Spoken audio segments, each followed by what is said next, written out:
you mind if we stepped in? It would be our pleasure.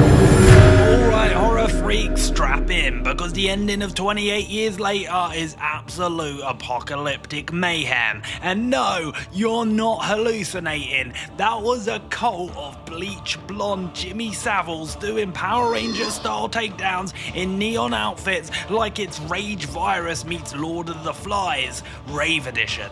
But before we dive in, let's rewind the clock, because it's been over 2 decades since Danny Boyle's 28 Days Later redefined, well, the zombie movie genre, and then 28 weeks later amped up the chaos and gave us one of the most traumatic opening scenes ever. Now we're back, and 28 years later drags us kicking and screaming into the new normal, a world where the virus never truly died. The UK has become a myth. In this video, we're going to be unpacking that full ending scene. We're talking Jimmy, the cult, the twisted symbolism, oh, and yes, the sequel that's already around the corner, The Bone Temple. Oh yeah, this movie isn't just a sequel, it's the start of a whole new freaking trilogy. Let's get infected.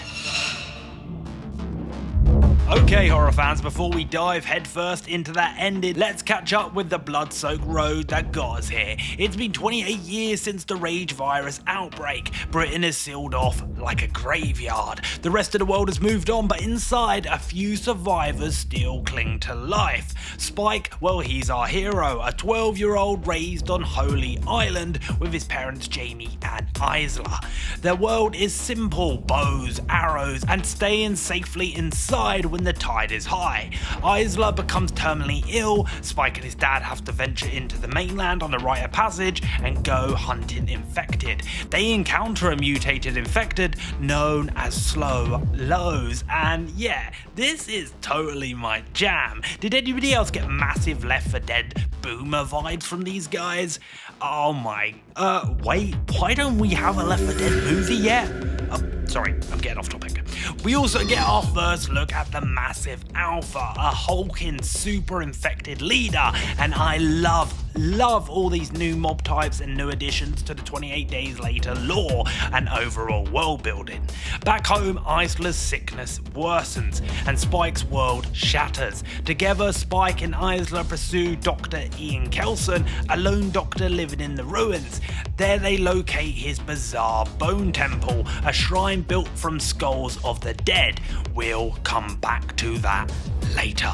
In another powerful moment, Spike and his mother help deliver a baby born from an infected woman. The baby turns out to be uninfected, suggesting new biological mysteries about this virus. This is 100% gonna come into play in the sequel, The Bone Temple.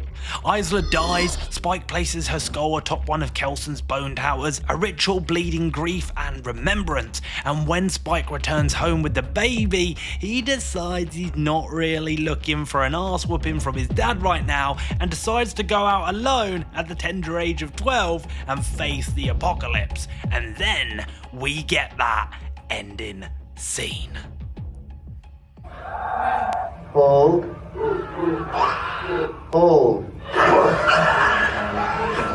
Fucking go. Okay, here we go. The moment that everyone is talking about. After burying his mother and returning the newborn to the village gate, young Spike walks alone into the desolate mainland. He's barely had time to breathe before a horde of infected descend. He fights back, arrows flying, but he's overrun until, out of nowhere, here comes Jimmy. Now this is where the movie goes fully unhinged. Jimmy, grown up, muscle bound, dressed like a BBC pedo Power Ranger, the movie spirals into a chaos like a goddamn fever dream, and he doesn't come alone. He's flanked by his cult, a surreal, horrific band of bleach-blonde warriors. Now this is where it gets dark. Jimmy is the same kid we met at the very start of the movie, the one raised in that religious family, the one whose family was torn apart by infected as Teletubbies flickered on the TV.